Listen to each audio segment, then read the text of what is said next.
5e épisode, votre cerveau reconstruit le passé, le faux souvenir.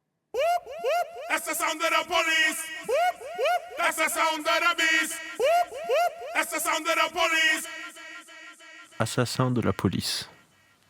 Cette chanson avait fait un tollé et on l'a tous chanté, on l'a tous scandé pour des assassins de la police. Mais est-ce que c'est vraiment ce qui est dit ? Cette chanson de KRS-One, sortie en 93 et qui a été remixée par DJ Cut Killer en 95 pour le film La Haine, on l'a tous chanté, crié à tue-tête, en étant convaincus que ça dit « assassin de la police ». On pourrait écouter la version de La Haine.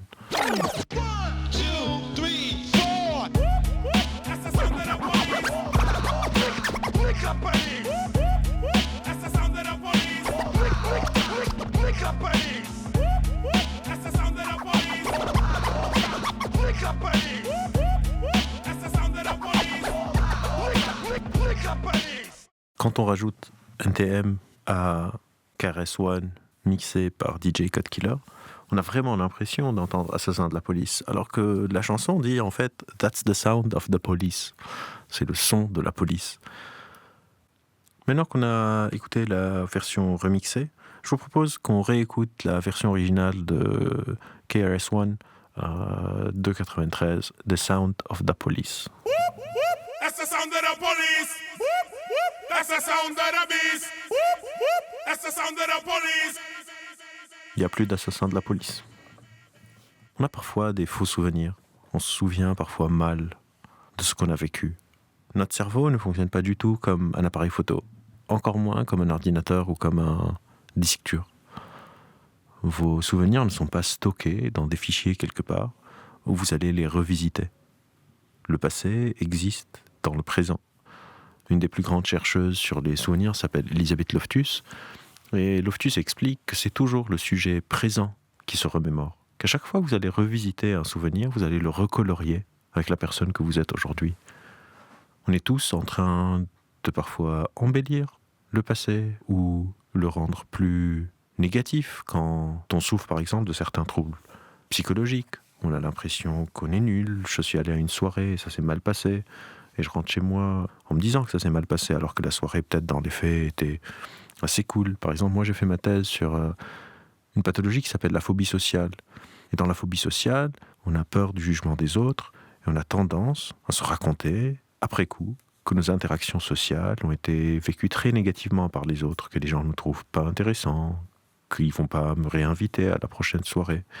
Et tout ça, je vais le réécrire quand je suis chez moi, après la soirée, en train de me refaire le film. En fait, le film est malléable. On a des faux souvenirs personnels, mais par exemple, l'assassin de la police, c'est des souvenirs qui sont un peu collectifs. On appelle ça les effets Mandela. C'est un mot qui a été donné à ces effets par Fiona Broome en 2009, quand elle a créé un site pour parler de ce phénomène. Et ça s'appelle comme ça parce qu'il y a beaucoup de personnes qui pensaient, à tort évidemment, que Nelson Mandela était mort en prison dans les années 80, alors qu'on sait tous qu'il est mort bien plus tard, en 2013, après qu'il soit sorti et eu une seconde carrière politique, où il a été devenu président de l'Afrique du Sud.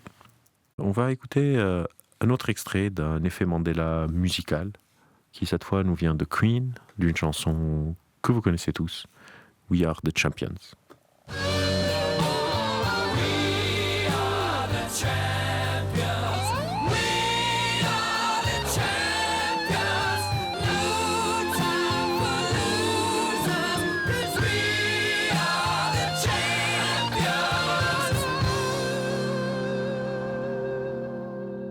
Est-ce que vous avez chanté Of the World tout seul ? Eh bien, cette phrase n'existe pas dans la chanson originale. Freddie Mercury dit juste le Of the World au premier couplet, mais à la fin, il n'y a rien. Il y a juste We Are the Champions et un fade out. Et ce faux souvenir est tellement puissant que vous sentez que c'est comme si j'ai arrêté la musique un peu trop tôt. Mais c'est pas vrai. Et cette histoire, cette anecdote d'effet Mandela sur We Are the Champions est assez marrante parce que la chanson originale est donc sortie sur un album en 1977, mais on connaît tous le fameux concert live que Queen ont fait en 1985 au Live Aid, qui a été recréé dans le film qui est sorti un peu plus récemment. Et même Mercury va être pris par la pression de la foule de devoir chanter le Of the World.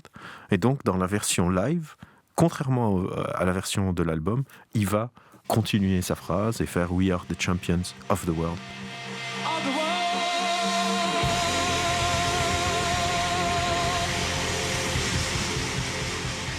Donc parfois, ces faux souvenirs peuvent même venir réécrire le réel chez les personnes qui ont créé cette mélodie.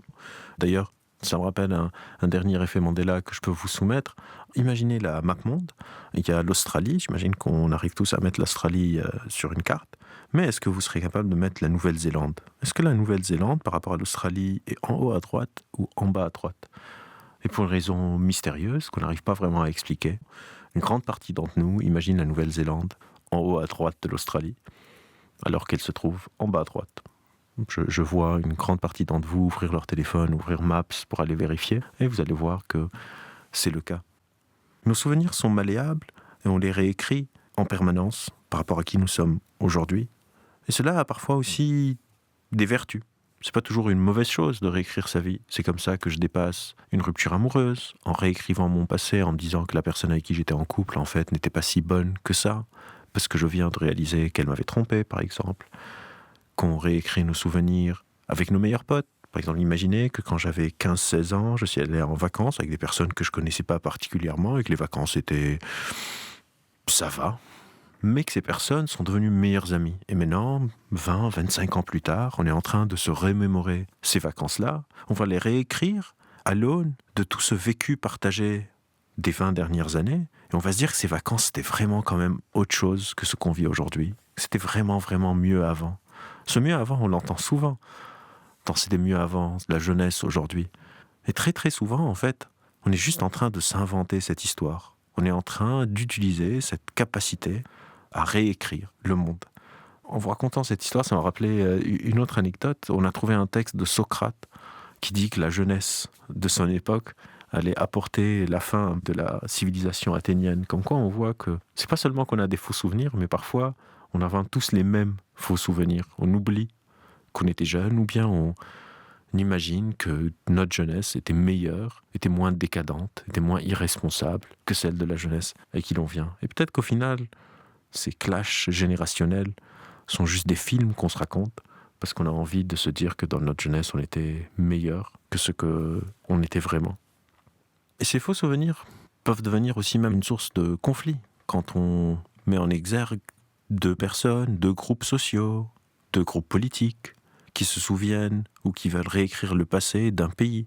On parle souvent, par exemple, en France, de l'importance de l'identité française ou de l'identité nationale ou des choses comme ça, alors même qu'on n'est pas d'accord tous sur quoi. Parce que chacun va réécrire cette histoire d'une manière ou d'une autre. Pour certaines personnes, on ne peut pas parler de l'identité du pays ou de l'histoire du pays sans parler de la colonisation et des affres de cette période sombre de l'histoire, alors que d'autres vont parler du bilan globalement positif de la colonisation. Pour certaines personnes, nos ancêtres, c'est les Gaulois, et on occulte une grande partie de cette histoire et des mélanges qui sont faits. Cette capacité à réécrire le passé, le fait qu'on ne fonctionne pas comme un ordinateur, que notre passé n'est pas figé, que notre passé est tout le temps en train d'être colorié avec notre présent, avec notre futur, peut être une source de cohésion sociale qui peut faire que plusieurs individus peuvent se fédérer pour faire corps ensemble, ou peut être une source de discorde, où on se dit en fait on a tellement peu de faux souvenirs en commun qu'on voudrait faire scission, qu'on voudrait plus vivre ensemble, que chacun va devoir s'inventer ses récits. Notre cerveau est un conteur d'histoires, on l'a vu à l'épisode précédent, et ces histoires sont tout le temps en train d'être écrites et réécrites, même les histoires qui sont déjà finies, et c'est important de s'en souvenir.